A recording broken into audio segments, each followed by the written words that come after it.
So, for sure, this could be bad, and I'm gonna take a chance. I'm just gonna step out a little bit and just take a chance. There's a real good chance in the next 90 seconds or so I'm gonna offend everyone in here, and I'm just willing to take the chance.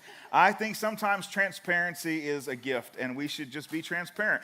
For those of you who are watching online, you got a little easier because in about 90 seconds when I do offend you, you can just turn it off. But the folks there in the room, it's going to be awkward. Anybody who stands up, even if you have to use the restroom in the next 90 seconds, everyone's going to think, oh, dang, you really got them good. You know what I'm saying? Just throwing it out there for a second, you know what I'm saying? And maybe, I think we've got a crowd shot. Maybe we can show everyone so people at home can see the people getting up to walk out. That way we all know this. I'm just kidding, we don't have any of that. But speaking of offended, there we go, right there. He's on staff, and he's already upset, you know what I'm saying? Everybody say hey to Christian. Here he is. He's going to kill me for just doing that. Like, he literally might put a horse head in my bed. It's very likely. Anyway, let me get back to the offending people. So I just want to confess that I can be judgy. I don't know if you can be judgy, but I can be judgy. And so I want to tell you 3 things that I'm incredibly judgy about.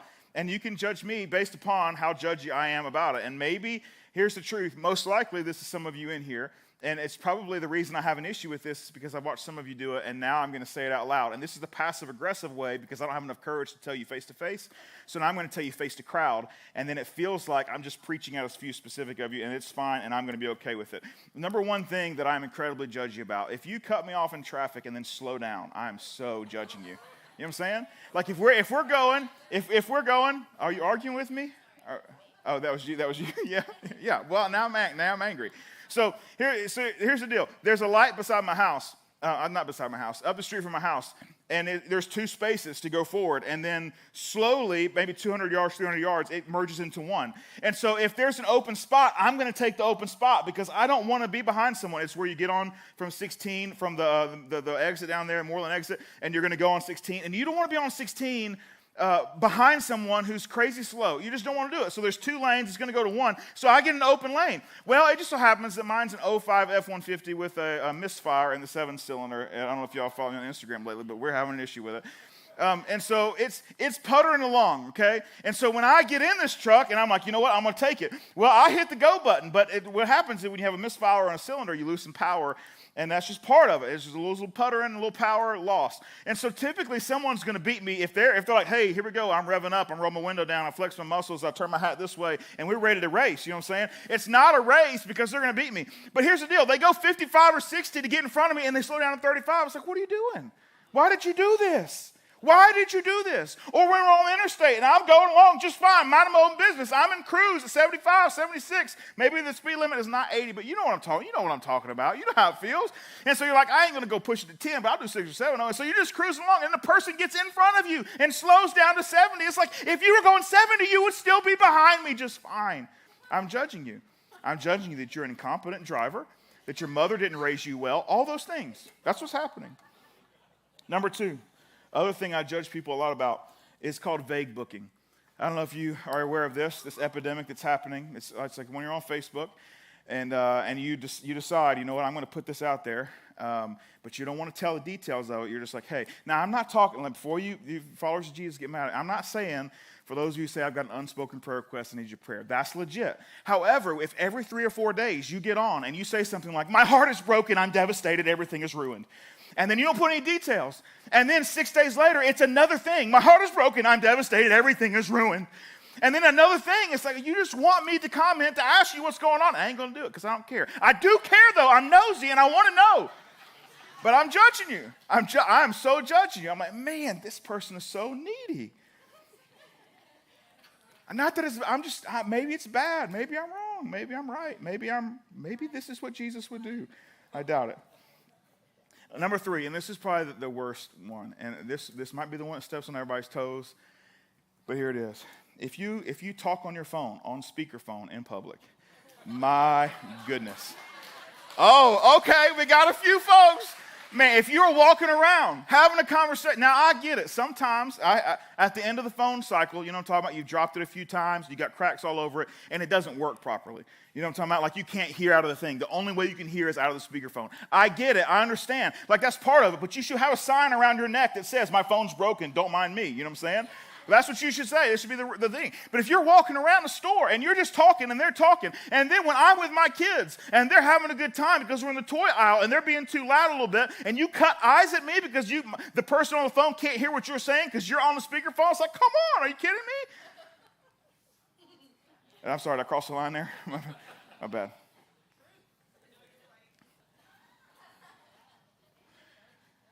I'm telling you, psychologists, they have this term. It's more than a term. It's a multiple word term. I don't know. It's called the fundamental attribution error. This is the way it's defined. We tend to think someone's bad behavior is based upon who they are as a person and not their current set of circumstances, while we do the opposite for ourselves. The fundamental attribution error is we tend to think someone's bad behavior is based upon who they are as a person and not their current set of circumstances, while we do the opposite for ourselves. So, for instance, when someone cuts me off on the interstate and they slow down in front of me, that kind of thing, in my mind, they're a bum and their mother didn't raise them right. However, when I do that to someone else, it's just because, well, I cut someone off because I'm in a hurry. Like, I mean, I'm running late, and so the fastest way for me to get there is, unfortunately, I'm going to have to cut you off, right? And so for them, it's a part of their character. It's a character flaw. It's like, I cannot believe, can you believe what kind of person that is? And for us, it's like, well, I'm not typically that kind of person, but in this particular circumstance, I'm going to stoop to that level. You know what I'm saying? But just for a second, I'm going to do one little cutoff, maybe two or three, it depends, but these are unique circumstances. Now, that person's a terrible person. But for me, I just have terrible circumstances. And our brain just naturally falls into play with this, where we excuse our bad behavior based upon circumstantial evidence. And we indict someone else, not on their circumstances, but because we attribute it to, they must be bad people. When we make this really plain with everyone, we just begin to see that this is just part of humanity. It's something we've got to fight against. Something that we've got to be kind of open and communicative about. Something we need to kind of maybe talk out loud about. So I think when we talk about our willingness or our quickness or desire to judge others, we need to ask the question, what does Jesus have to say about it? Like, not what does a psychologist have to say, though they're brilliant, and not a therapist, though they're great. Not like your, best friends. Like I'm sure they're fine too. But could we take a look at the words of Jesus? And could that be the baseline where we start? Could that be the filter through which we see the circumstances and the people that are in our lives? And so to kind of see what Jesus says about this, we are continuing in the book of Matthew. If you're new with us, the book of Matthew was written by a guy who was a tax collector. And he was a pretty high up tax collector in and around where Jesus was. And Jesus passed by him one day and invited him to come and follow him. And this, Matthew was not the kind of guy that would have been on like a top 10 list of folks that you want on your team. He was actually not that great of a guy. And in fact, Jesus giving this guy an invitation to join his team and to be a part of his friend circle actually caused a good bit of ridicule among the religious folks in Jesus' community. And Matthew ends up saying, yes, I would love to be a part of your team, and starts to follow Jesus and spends a good chunk of time with Jesus, and then ends up writing a book that we have in the Bible called Matthew. And so Matthew tells his own story about this is what it felt like, and this is what it was like when Jesus invited me.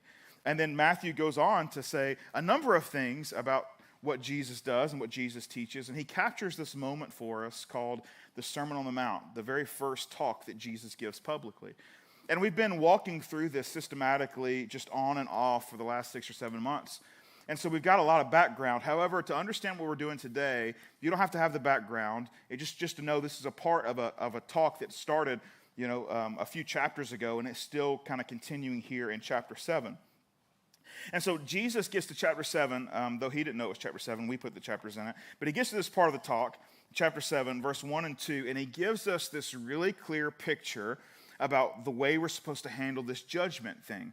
And our series is called Uncomplicated Jesus because what tends to happen is Jesus says something crystal clear, and then our brains take it and we make it this convoluted, mucky mess, right? And that's what happens. And so we want to just get back to the very simplistic piece of what Jesus is asking us or kind of walking us through, and then see what we need to do from there. So let me read to you what Jesus has to say about this judginess in Matthew 7, verse 1 and 2. We'll put it on the screen for you. It says this: "Do not judge, or you too will be judged. For in the same way you judge others, you will be judged. And with the same measure you use, it will be measured to you." I'll read that again. "Do not judge, or you too will be judged. For in the same way you judge others, you will be judged. And with the measure you use, it will be measured to you." Now, what's interesting is that Jesus last week was talking about what Jesus said in this same conversation. But Jesus was talking about worry and anxiety. Specifically, Jesus was saying, hey, I want to talk to you about the negative way that you see the circumstances and the things that are happening in your life, and I want to address that. And so Jesus last week says, hey, I want you to stop worrying. And he gives a bunch of reasons why. He talks about worth and where worth comes from and how God defines that. And he actually goes into a place of faith that says, hey, you need to have a little bit more faith. He even says, hey, if you struggle with anxiety and worry, that's one of the first places you ought to look is, okay, is there a faith issue? Is that a place to start? That might not be it. There might be other things, but that's a good place to start. So we talked about last week, and so Jesus says, hey, I want you to look internally at some things that are happening with you on the inside. And then this week, we turn to the very next sentence, and Jesus goes from, I want you to think about these negative attitudes you have internally towards yourself, and now he wants to talk about negative attitudes and negative thoughts that you have towards other people, this judging piece. So he says, hey, here's the deal. I do not judge. You too will be judged. In the same way you judge others, you'll be judged. With the same measure you use, it will be measured to you. Now, this seems incredibly clear. This could be the shortest Sunday talk ever, right? We just reread chapter 7, verse 1. Do not judge, or you too will be judged. And we just walk off the stage, right? And then we're done. I mean, how much clearer could it be? You know what I'm saying? Like crystal clear. Like crystal clear. You know what I'm saying? Crystal. And the problem is, well, we can't finish because I got more time, and I've got 21 minutes and 30 seconds. So I need to fill this with something, so I'm going to make it up from here on out. No, I'm not going to make it up. But I do want to say this. This is probably, I don't have a Google fact to tell you, just in my wanderings, this is probably one of the most quoted passages of Scripture in all the world by people who are not followers of Jesus. Like, it's one of the most quoted passages in the entire world. People just know it. Do not judge. Didn't Jesus say, do not judge, right? And so let me just walk you through. These are conversations I've had with people, and these are some generalizations that just says, hey, when I've heard this said, this is kind of what's happening. First one is this. It's someone who doesn't want to be judged, right? Someone who feels like, hey, okay, you know what? Here's the deal. What I'm doing or what I'm thinking or what I'm saying, all those things, I don't want your input on it. I don't want to be judged. You're a Christian, and so doesn't Jesus say, do not judge, right? That's one way of it coming out. The second one is someone who's burnt out on religion altogether. Someone who's been involved in religion or been involved in maybe the church and it's gone awry and it's gone wrong. And so they're thinking, you know what? My experience was so awful when I was around a bunch of followers of Jesus. They have no right, and no one has any right then to give me any input because they're rotten people. And so I'm done with that whole thing. And so if they want to talk about my rottenness, they need to look at their own rottenness and honestly just worry about their own rottenness. They ain't got to worry about mine. You know what I'm saying? That's what disconnected this relationship in the first place, is rottenness. Third type of folk, someone who doesn't want the messiness of judging. It's someone who's like, you know what? Here's the deal. I can see that this is a problem. I can see that this is no good. But honestly, I don't want to get into that mess. I don't want to wade into the muck that I'm in or that they're in. I just honestly, if I were to say something, then all of a sudden I'm jumping into something. I don't want to do that. Like it'll take too long. It'll be too emotional. It'll take too much time on my end. I don't know the outcome. They won't even listen. It's not my business. What am I doing here? All those things. And then so that's when we kind of use this thing. Well, here's the deal. Jesus actually said, do not judge. And he did. He literally said, do not judge. So that makes sense. I mean, here's the truth. Life is just easier when I'm not involved in someone else's questionable decisions. Ain't that the truth? And after all, that's what Jesus wants for me. Jesus wants me to have an easy life. So it makes sense why he would want me to just keep to myself. He wants me just to coast. He just wants smooth sailing for me. That doesn't sound like Jesus, does it? No, it doesn't. It doesn't. We've got a couple of problems here. Problem number one. If we go down just a few more verses, so this is verse 1. If we go to verse 15, same talk, same Sermon on the Mount, same message that he's giving. Jesus actually says this in 7:15 and 16. He says, watch out for false prophets. They come to you in sheep's clothing, but inwardly they are ferocious wolves. By their fruit, you will recognize them.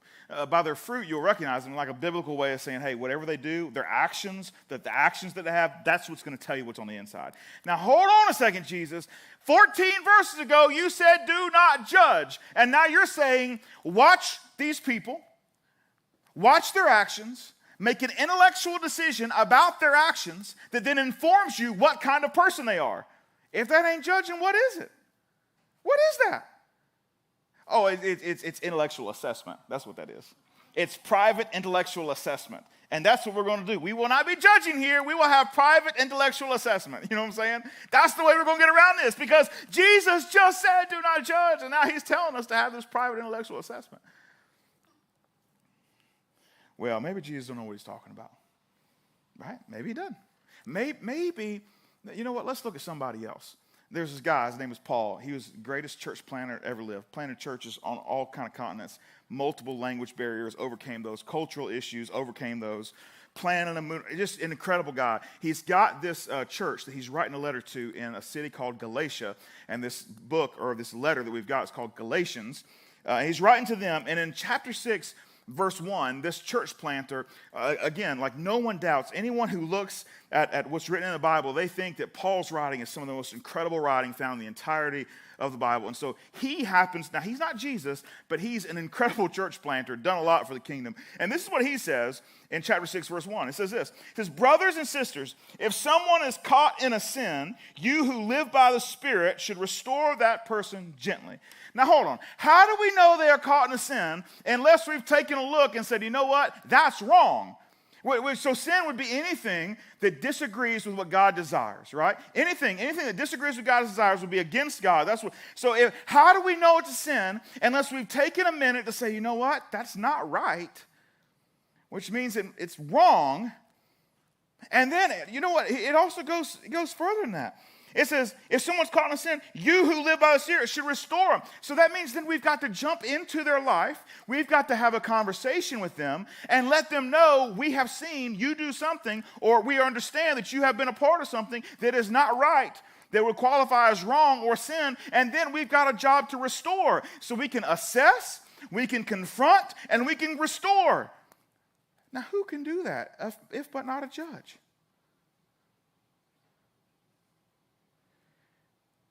Well, maybe Paul missed it too. Maybe Paul's messed up. Well, the thing is, Jesus actually talks about our ability to judge other folks a lot. And if the first two weren't clear, let me give you a third that's crystal. Same book of Matthew. And Jesus is talking. This is not the same message. Fast forward a little bit in the life of Jesus. The same guy, Matthew's writing, and Jesus says this in Matthew 18:15. He says this, if your brother or sister sins, go and point out their fault just between the two of you. Okay, so Jesus, first you said don't judge. And then you said watch out for these false prophets. And you'll know how they do it because you'll see what their actions are. And when you see their actions, you'll be able to say, you know what, that don't look right. And then you'll be able to decide, this is no good for me. And then you got this church planter, Paul, saying, hey, if someone gets caught in a sin, you need to go restore them. You need to confront them. And then Jesus, you're saying the same thing. If a brother or sister sins, go and point out their fault just between the two of you. How in the world can we do those things and not judge? So what's Jesus trying to say, really? You see, the danger of taking a few words and allowing them to speak for an entire ministry of teaching is pretty high up there. When we take those words, do not judge, and we allow those 3 words to summarize 3 years of Jesus talking about relationships between us and other people and us and God, that's really dangerous. Now, even beyond that, when we take a look at the entire speech that Jesus has given on the side of this mountain, what we begin to realize is that if we were to take anyone's 30, 45-minute talk, and you could choose any 3 words anywhere and out there, and you could pretty much make them say anything they want if you just took the 3 words. And you know what we do when we only quote those 3 words? We say this: do not judge, period. We'll get back to that in a second. At the end of the day, when we really begin to look at the entire section of what Jesus is teaching, there's a better way to summarize it if we want to pull out one particular piece of teaching from it. Maybe like this: do not get into the habit of being judgmental. Or do not allow who you are to be characterized by being judgmental. One scholar put it this way: do not judge refers to the passing of harsh, adverse verdicts on the conduct of others. It does not forbid the use of our best critical thinking, which may be done in a spirit of tolerance and helpfulness, and which Jesus elsewhere commands as a help to others. In other words, he said, hey, what's the point in doing either what Paul said or what Jesus says? Going to the person who you have a relationship with and they've done something wrong. What's the point in you doing that? If it's holistically to judge, and at the end of the day, this characterization of judgment, it's when someone thinks about you, when someone thinks about who you are, is their first thought that kind of comes across the mind is that, man, they're so judgy, right? Like every time I'm around him, he just talks about all the things that other people are doing wrong. And that's just a common thing. It's like all the conversations at some point come up to look at why this person is doing this. Or maybe it's, you know what, man, she can't find the good in anybody, right? She can't find the good in anybody. She's constantly just tearing other people down. Now think about this. That's being characterized as someone who's being judgmental. Now here's the difference. Listen to this. How about, I identified that there's some things happening in someone else's life, and I decide to go and have a conversation. And it's not one of those things of, hey, by the way, I want to make sure that everybody knows that this is an issue for the person. But it's like, you know what? Hey, here's the deal. I know things aren't great right now. And I've been there. I've been where you're at. Or my brother's been where you're at. I know it's hard. If I can help. I want to help. I'm not saying I got to figure it out. I'm just saying if I can help, I want to help. You see the difference? It's the difference in saying, hey, I see what you're doing. You know you're doing wrong, right? You do know that's not the way Mama raised us, right? You do. I know you got raised better than that. See the difference? A judgment that's there to help someone as opposed to a judgment that's there just to make everyone else aware of your inadequacies.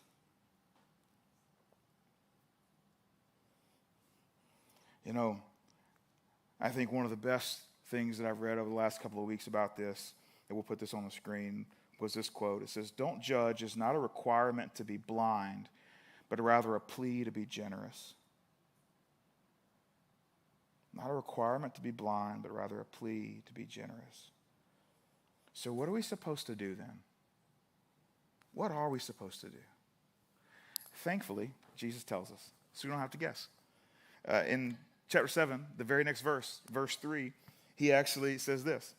He says, "Why do you look at the speck of sawdust in your brother's eye and pay no attention to the plank in your own eye? How can you say to your brother, 'Let me take the speck out of your eye,' when all the time there's a plank in your own eye? You hypocrite, first take the plank out of your own eye, and then you will see clearly to remove the speck from your own brother's eye. Now, when I first began reading this, you're like, hey, I've heard this before. This is familiar to me, right? Or if you're not familiar with it, then maybe what catches your attention are the first 4 lines of what we just read. And maybe you missed the last piece. Because like, you're right, sawdust, planks, all those things, good gracious, thank goodness, finally someone's talking some sense. Absolutely. Did you see that there's a warning that Jesus gives in the form of a question in verse 3? Why do you look at the speck of sawdust in your brother's eye and pay no attention to the plank in your own eye? That's very indirect, right? And instead of him saying, man, you so dumb, you got a log sticking out of your face and you hitting everybody with it while you're trying to get close enough to take a speck of sawdust out your brother's eye. Instead of just coming out and saying it, he's saying, hey, why are you doing that? I know I'm yelling, but Jesus probably wasn't yelling. You know what I'm saying? Jesus is probably talking soft. You're like, now why are y'all doing this? Why do you look at the speck of sawdust in your brother's eye and pay no attention to the plank in your own eye? Let me give you some clarity. So when we talk about a splinter or a sawdust, it's teeny tiny, like even smaller than a splinter, when we look at it in the original language. It's this itty-bitty thing. So I don't know if any of y'all's kids have had to go through this trauma. Send them to my house and they'll go through the trauma. But every once in a while, Hadley, my little girl, her eyelashes will get in the corner of her eye. Like instead of being out, they'll go in. Just like 2 or 3 of them right there, and they'll get stuck. And it will bother her, obviously, because it's stuck in her eye. And so what I have to do is, the first time I did this, I think she was 5 or 6, maybe 4, I'm not sure. I laid her on a bed, and then Brooke held her face still. So traumatic. And I came at her with the tweezers. You know what I'm saying? And as I got closer, she was like, no, no, no. And I was like, I'm not going to poke your eye out unless you do that again. And then, like, what are you going to do? And then she's still, like, she's just frantic. Eventually, we get it out. Now, if it happens pretty simple. Like, she comes in, she lays down, like we've done enough times where I don't know why these eyelashes just like that, whoop, take a little hole like a little snail. They just go right in there. I'm sorry, Hadley, I'm embarrassing you, but this is just what happens, right? So this teeny tiny little thing, right? That's what we're talking about. This itty bitty little thing. It's not that they can't see. It's just that there's something in your eye. You know what I'm talking about? There's something in your eye. I wear contacts, and so when I'm putting the contacts in, the doctor says you're supposed to wash your hands, and I think that's probably a good idea. Every once in a while, sometimes I forget. I'm standing at the sink, and it just eludes me. You know what I'm saying? It just goes away. And so I put it in, and every once in a while, you get a little speck of something in the contact, and you put it in, and you can't see it when it's going in, or you would see it because you get right there on it. And that's what happened. And well, the thing is that as soon as you put it in, like it irritates you immediately. Like, man, how wrong. And I don't know why it affects the way you talk, but that's what happens. How wrong. You know what I'm saying? And you're trying, you're trying to get it out. If you're new to contacts, then you're like, oh, it'll work itself out. If you're old to contacts, not old, but if you've been experienced with contacts like that, work better. If you experience it, you're like, no, it's coming out right now. I'm going to fix that. And you swish it around and do a little circle thing, and you put it back in, and it's fine, right? So we're talking about something teeny tiny. Now, here's the deal. When Jesus says something teeny tiny, it's really that minuscule. You can't even sometimes see it, but it's there, and it agitates you. It's certainly an issue. However, the other guy, when he uses the word plank, it's not just plank like, hey, a 2x4 laying around in like Home Depot somewhere. No. This plank he's talking about is in the original language is the word for the center beam and an A-frame of a house.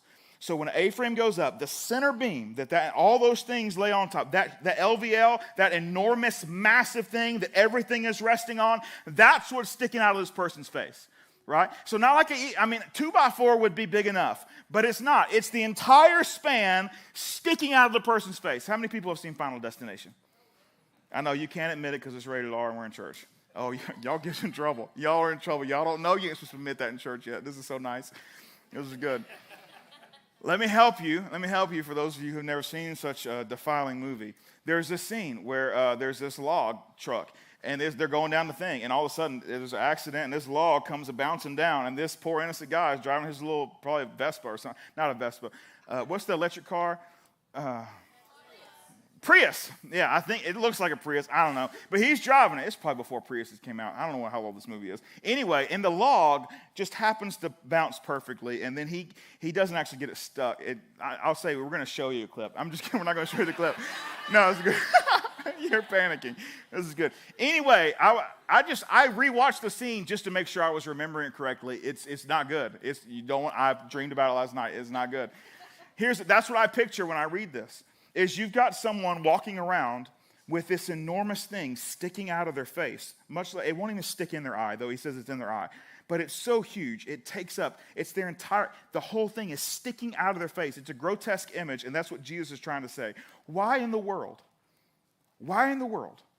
are you trying to get this tiny piece of sawdust, this little thing that you can't even see, out of your brother's eye, when you've got this enormous plank sticking out of your face?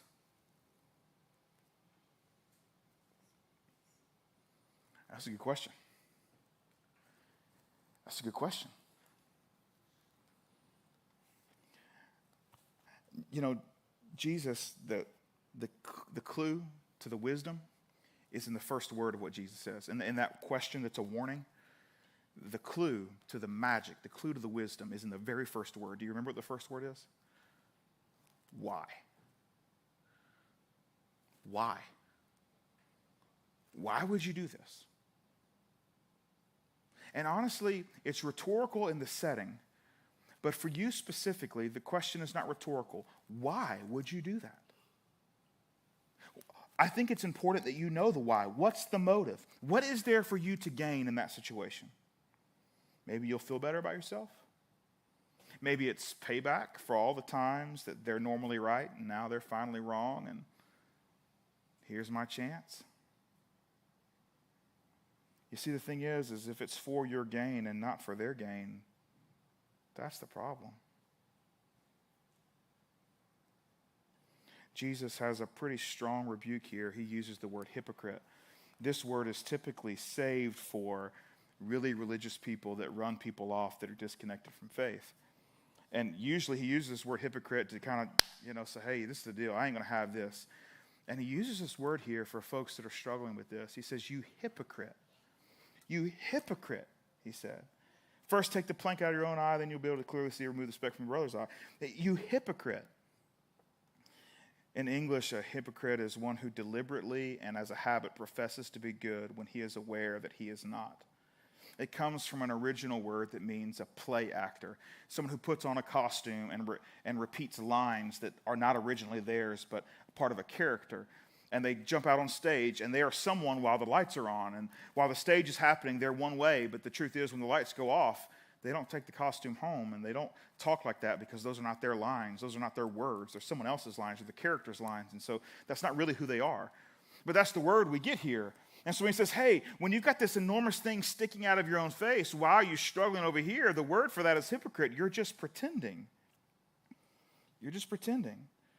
And when Jesus uses such strong language, we know this is really serious to him.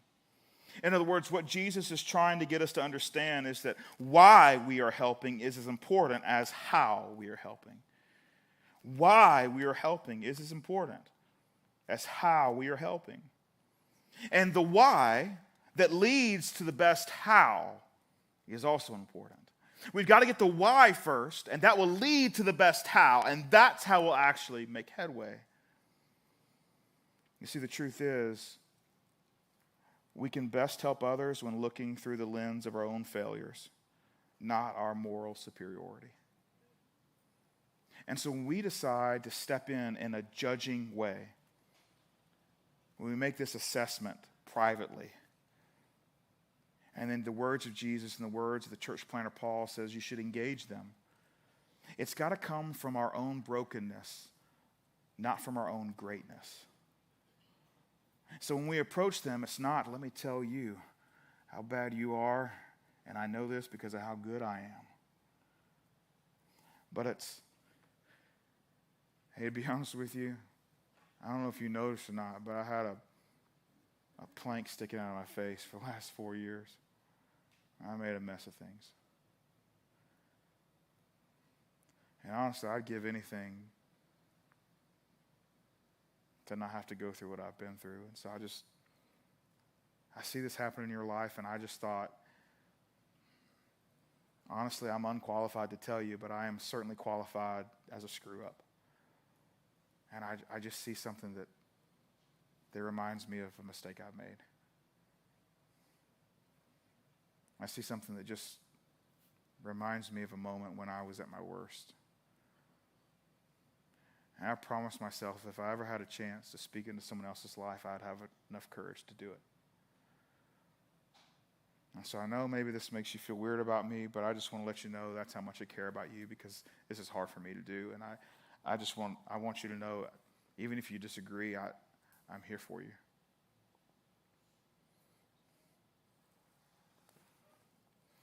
You see, the hypocrite's mistake is not in the judging. It's in his failure to apply the same criticism to himself. The hypocrite's mistake is not in the judging. It's in the failure to apply the same criticism to himself. You see, what Jesus condemns is a judgmental lifestyle that is preoccupied with pointing out the mistakes and issues of others while refusing to honestly assess their own struggles. That's what Jesus is talking about. Now, we should not overlook that the speck still needs to be removed. And so some people will take this and say, well, I mean, goodness, you just ignore theirs because you've got such a big issue. No, Jesus says both should be dealt with. There's just an order that it should be dealt with. You should fix your stuff. You should deal with it. And then that gives you the experience, or maybe even the street cred, to step in and say, hey, I'm not coming at you holier than thou. I'm coming at you way guilty. And so I'm just in a place where again, like we just talked about, like I've been where you've been. And that's a different conversation.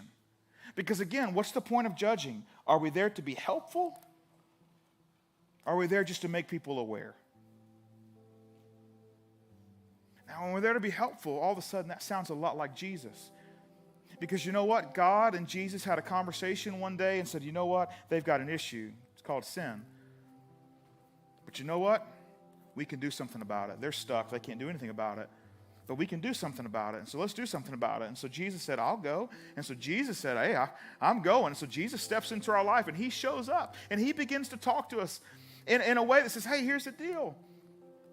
I've been where you've been. I've struggled with the same temptation. There's moments, 40 days, Jesus is tempted with all the things. And Jesus is fully man, experiences the same thoughts and feelings and urges, all those things. And Jesus shows up and says, hey, I felt what you felt. And there's a way out. And Jesus shows up and says, hey, here's the deal. Yes, I clearly judge that you are struggling.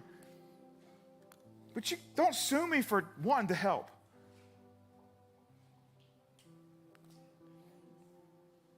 You see, when we look at other folks' struggles and mistakes through the lens of our own failures, what we have to do is remember what it's like to be in their shoes. That's empathy. And when we have a great amount of empathy, then along with that easily comes grace and mercy. Grace, a gift that we don't deserve, yet we give it anyway. Mercy, a punishment that they do deserve, but we withhold it.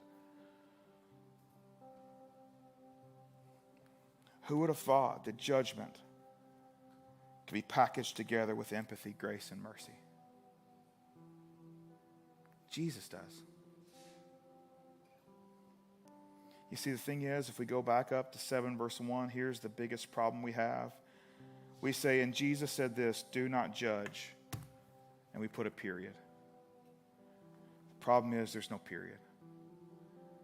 In fact, what it says is do not judge, comma, or you too will be judged. Now here's the truth.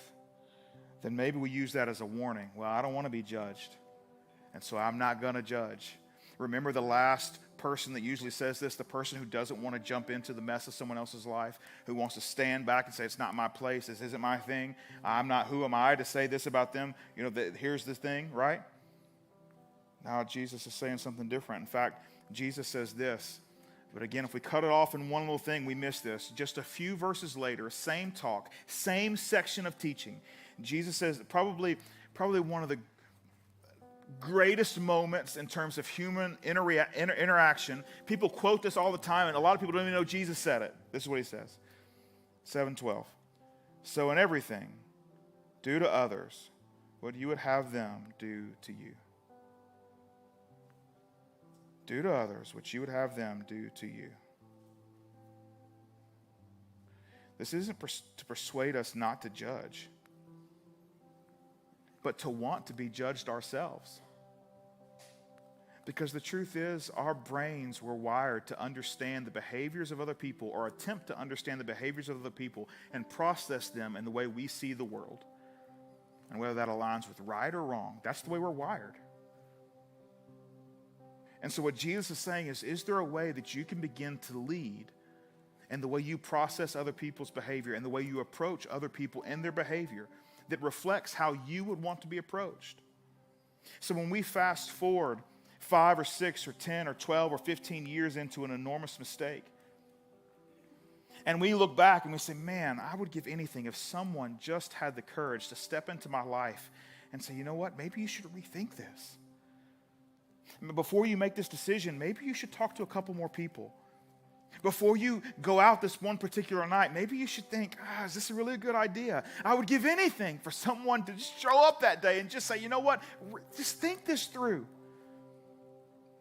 And it's in that moment we realize that that's how we want to be treated.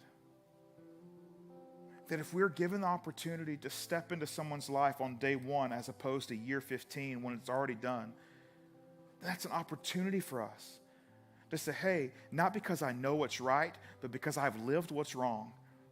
And because of that, I can tell you, I just see something that feels like you're going to do the same thing I did, or feels like you're going to do the same thing that my dad did or my mom did. And I've walked through them and with fill in the blank for the last 30 years or whatever it is, and you get an opportunity. I'm falling off the stage.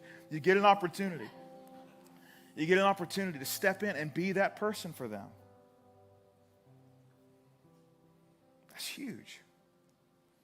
That's what Jesus means when he says, do unto others as you would have them do unto you.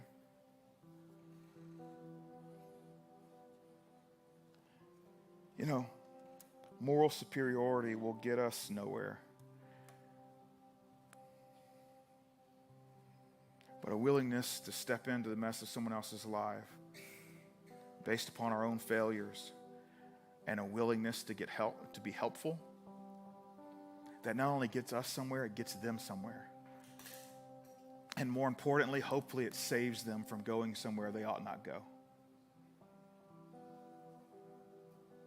So yeah, Jesus for sure said, don't be judgmental. But instead, use that ability for your brain to process what's right and what's wrong and your experience and your own failures, and use that to be helpful. The world needs a lot more folks to help. Doesn't need too many more people shouting from the rooftops who's right and who's wrong. But if you're willing to help, if you're willing to lead out of your own failure, if you're willing to lead out of humility and not moral superiority, if you're willing to take a chance and have some courage, church, our world needs you. Not to sit back and say, it's not my thing, but to engage in a way that changes the course, shifts the direction, and gives someone who's about to make a really bad decision an opportunity to make the right one.